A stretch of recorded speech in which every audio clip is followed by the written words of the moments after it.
Bem-vindo ao canal Encontro com a Palavra, que é o pastor Raimundo Alves que vos fala, e vamos mais um resumo da nossa leitura de hoje, domingo 13 de abril de 2025. A nossa leitura de hoje, terminamos o livro de 2 Reis, que tem 25 capítulos. Hoje é o 22, 23, o 24 e o 25. E o primeiro de 1 Crônicas. Então nós temos no capítulo de número 22 de 2 Reis, nós temos o reinado de Josias, filho de Amon, nós vimos no vídeo passado. Josias repara o templo,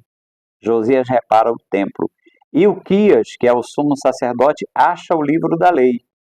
E eles leem o livro. E o rei então manda buscar a resposta do Senhor. E quem Deus usa para este trabalho é a profetisa Hulda. Então Josias, filho de Amon, começa a reinar, e ele começa com 8 anos de idade, e ele reina 31 anos em Jerusalém. Ele fez o que era reto aos olhos do Senhor. Foi um rei dedicado ao Senhor. Ele mandou reparar as fendas da casa de Deus. O templo do Senhor estava abandonado, porque tanto os reis seguindo a Baal, os deuses estranhos, abandonaram o templo do Senhor. E Ilquias, o sumo sacerdote, ele comandou a reforma do templo. E é nessa reforma que ele acha o livro da lei do Senhor, o Pentateuco. Os livros escritos por Moisés estavam perdidos. Isso é muito sério quando a palavra de Deus está perdida dentro da casa de Deus. Quantas igrejas já não tem mais a palavra de Deus como principal atividade? Então acharam esse livro, o livro da lei. Quando o rei leu, o rei se sentiu constrangido, humilhado e mandou buscar a resposta do Senhor. E a resposta do Senhor foi que Deus, ele ia cumprir tudo que estava no livro. Mas como o rei se humilhou, ia ser, depois dele, ele morreria com seus pais, e mais na frente aconteceria o que o livro estava dizendo. No capítulo 23, Josias renova o pacto do Senhor. Ele derrubou o altar de Betel e ele celebrou a Páscoa do Senhor. Foi um momento de festa, grande reforma, combateu a idolatria, combateu a prostituição, porque tinha muitos prostitutos e prostitutas cultuais. E Josias acabou com todos eles. Uma outra coisa que Josias fez foi cumprir a profecia que aquele profeta levou para Jeroboão. Está lá no capítulo 13 de 1 Reis, quando ele pregou contra o altar. E ele disse que Deus levantaria um homem chamado Josias. Isso 300 anos depois. Agora, quando Josias chega, já fazia 300 anos daquela profecia. E o que ele fez? Derrubou o altar. Ele pegou os ossos dos sacerdotes que tinham servido naquele altar, arrancou, tirou da sepultura e queimou em cima do altar. Ele profanou o altar que Jeroboão, filho de Nebate, tinha feito para pecar contra o Senhor nosso Deus. Ele então queimou os ossos dos seus profetas, dos falsos profetas que trabalharam com Jeroboão naquela época. E a Bíblia nos conta que Josias foi para uma guerra contra Faraó Neco e lá ele morreu. Morreu Josias e seu filho Jeoacás. Jeoacás reinou em seu lugar, mas Jeoacás fez o que era mal aos olhos do Senhor. E ele então só governou 3 meses. Faraó Neco veio, tirou ele do trono, depois ele, e colocou no seu lugar um filho de Josias, chamado Eliaquim. Eliaquim, ele teve o seu nome mudado. Faraó Neco mudou o nome dele para Jeoaquim, e ele reinou 11 anos em Israel. No capítulo de número 24, que fala sobre o reinado de Jeoaquim, ele ficou servo do rei de Babilônia por 3 anos e depois se rebelou.